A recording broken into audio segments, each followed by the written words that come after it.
আল্লাহর নবী বলছেন এদের ইবাদত আল্লাহর নিকটে কবুল হবে না। তাহাজ্জুদ পড়লেও, হজ করলেও, 5 ওয়াক্ত পড়লেও, পতিতালয়ের মহিলাদের যেমন পাপ, দেহ ব্যবসাকারী মহিলাদের যেমন পাপ, কোন মহিলা সুগন্ধি ব্যবহার করে লোকালয়ে যাওয়া তেমন পাপ। অতএব একজন মহিলা যখন সুগন্ধি মেখে বাহিরে চলাফেরা করে, রাস্তাতে যারা থাকে সুগন্ধিটা অনুভব করে তার দিকে এক পলক তাকানোর চেষ্টা করে। এজন্য মৃত্যুদণ্ড আইন পাশ করে দেশ থেকে ধর্ষণ ব্যভিচার দূর করা সম্ভব হবে না। জেনা ব্যভিচার দূরীভূত করার, জেনা ব্যভিচারের প্রতিকারের একটা উল্লেখযোগ্য কারণ হলো নারীদের সুগন্ধি মেখে বাহিরে বের না হওয়া। যদি আমাদের মা বোনেরা বাহিরে বের হওয়ার সময় সুগন্ধি মেখে বাহিরে বের না হয়, তাহলে সমাজ থেকে জেনা বন্ধ করা সম্ভব, এই সমাজ থেকে ব্যভিচার বন্ধ করা সম্ভব, এই সমাজ থেকে ইফটিজিং ব্যবহার করা সম্ভব। সমানভাবে সুগন্ধি মেখেও চলবে, আপনি জেনাও বন্ধ করবেন, অসম্ভব এটা হতে পারে না।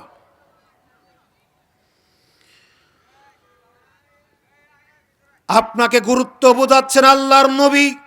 সুগন্ধি মেখে বাহিরে গেলে একটা জানাবাতের ব্যক্তি, নাপাকি ব্যক্তি, অপবিত্র ব্যক্তি যেভাবে গোসল করে এভাবে গোসল করতে বলছেন তিনি। কোথায় যাওয়া থেকে? কথা বলেন, মহিলাটা কোথায় যাচ্ছিল? মসজিদে যাচ্ছিল মহিলা সুগন্ধি মেখে সালাত আদায় করতে। মসজিদে যদি সুগন্ধি মেখে যাওয়া না যায়, তাহলে মার্কেটে যাওয়া যাবে? তো যাবে না। হাদিসের ভিডিওতে তো মার্কেটের কথা লেখা নাই, লেখা আছে আল্লাহ রাসূল বলছেন মসজিদে যেতে তিনি নিষেধ করছেন সুগন্ধি মেখে। মসজিদের চাইতে ভয়ঙ্কর বাজার কম না বেশি? বাজার কম ভয়ঙ্কর না বেশি ভয়ঙ্কর? বেশি ভয়ঙ্কর। আল্লাহর নবী বলেছেন পৃথিবীর মধ্যে সবচাইতে উত্তম জায়গা হলো মসজিদ সমূহ, আর সবচেয়ে নিকৃষ্ট জায়গা হলো বাজার সমূহ। সবচাইতে উৎকৃষ্ট জায়গাতে যদি সুগন্ধি ব্যবহার করে যাওয়া না যায়, তাহলে সবচাইতে নিকৃষ্ট জায়গাতে যাওয়া যায় কেমন করে? অতএব যারা সালাত আদায় করেন অথবা না করেন, মা বোন যারা এসেছেন, যারা আসেননি, মাইকের আওয়াজ যতদূর পৌঁছানো হচ্ছে বা যাচ্ছে, সকল মা এবং বোনদের প্রতি বিনীত অনুরোধ করি, যখন আপনারা বাহিরে বের হবেন তখন সুগন্ধি পরিহার করার চেষ্টা করুন। চাই সেটা তেল হোক, চাই সেটা স্প্রে হোক, চাই সেটা যে কোনো ধরনের হোক, যাবতীয় সুগন্ধি পরিহার করার চেষ্টা করুন।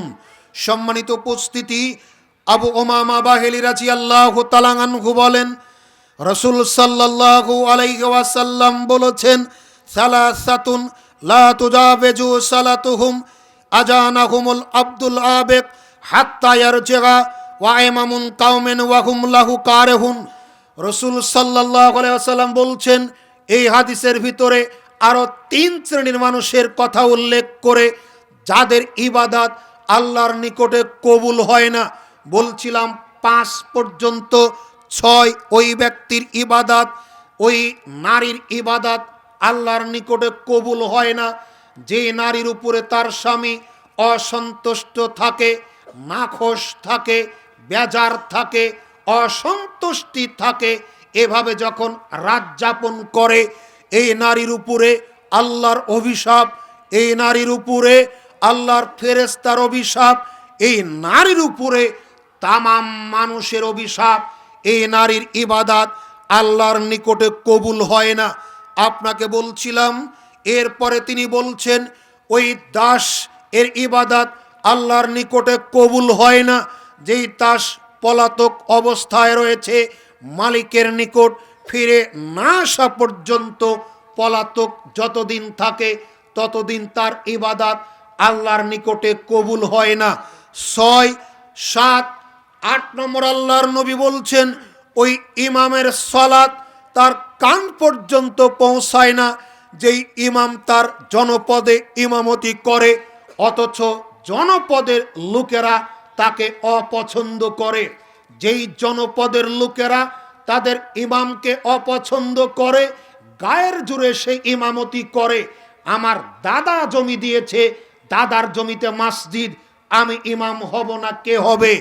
বাবার জমিতে মসজিদ, আমি ইমামতি করব, আমি করব না কে করবে? যে ইমামের উপরে জনপদের লোকেরা অসন্তুষ্টের সালাত তার কান পর্যন্ত পৌঁছায় না। তবে অবৈধ কোনো কারণে আপনি যদি ইমামের উপরে অসন্তুষ্টি থাকেন, যেমন আপনি বেদাতপন্থী, ইমাম আপনার বেদাতকে আশ্রয় প্রশ্রয় দেয় না, আপনি বেদাতকে টাকা পয়সা দিয়ে প্রতিপালন করেন, লালন পালন করেন, আপনার ইমাম শিরক বেদাতের 5 পয়সা দাম দেয় না, এটা হলো ভিন্নতর, এটা আপনার বাড়াবাড়ি। এমন ইমাম এই আওতাভুক্ত নয়, এই ইমাম এই হুকুম থেকে দূরে। আপনাকে বলছিলাম রাসূল সাল্লাল্লাহু আলাইহি ওয়াসাল্লাম বলেছেন 3 শ্রেণীর মানুষ এমন আছে যারা ইবাদত করবে অথচ তাদের এই ইবাদত তাদের কান পর্যন্ত পৌঁছাবে না। এই 3 শ্রেণীর মানুষের এক শ্রেণীর মানুষ হলো ওই ইমাম যে তার জনপদের ইমামতি করে, জনপদের লোকেরা তাকে অস্বীকৃতি জ্ঞাপন করেছে। 9, রাসূল সাল্লাল্লাহু আলাইহি ওয়াসাল্লামের সাহাবী আলী রাদিয়াল্লাহু তাআলা আনহু বলেন, রাসূল সাল্লাল্লাহু আলাইহি ওয়াসাল্লাম বলেছেন, ওই ব্যক্তির ইবাদত আল্লাহর নিকটে কবুল হয় না। আলাল মাদিনাতু হারামুন মা বাইনা আইরেন ইলা সাউর ফামান আহদাসা ফিহা হাদাসান আও আওয়া মুহদাসান। আল্লাহর নবী বলছেন তাদের ইবাদত কবুল হয় না, তাদের লানাতুল্লাহি ওয়াল মালাইকাতি ওয়ান নাস আজমাইন লা ইয়াকবালু মিনহু সারফুন ওয়ালা আদল। আল্লাহর নবী বলেন হেরেম যেমন হারাম, আইর থেকে শহর পর্যন্ত জায়গাগুলি হারাম, এখানে ফিতনা ফাসাদ সৃষ্টি করা, এখানে কোনো বেদআতি কর্মকাণ্ড চালানো হারাম, বেদাত এর আবির্ভাব করানো হারাম, একে আশ্রয় প্রশ্রয় দেওয়াকেও হারাম। যারা এটা চালু করবে, বেদাত চালু করবে, এবং যারা বেদাতিকে আশ্রয় প্রশ্রয় দিবে, আল্লাহর নবী বলেছেন তাদের উপরে আল্লাহর লানত, তাদের উপরে ফেরেশতাদের লানত, তাদের উপরে তামাম মানুষের লানত। আল্লাহর নবী আরো বলেছেন এই বেদআতির ফরজ, ওয়াজিব, সুন্নাত, নফল কোন ইবাদত আল্লাহর নিকটে কবুল হবে না। আল্লাহ রাব্বুল আলামিন বলেন সূরা কাহফ 103 এবং 4 নম্বর আয়াত, কুল হাল নুনাব্বিউকুম বিল আকসারিনা আমালান আল্লাযীনা দাল্লা শায়াহুম ফিল হায়াতিদ দুনিয়া।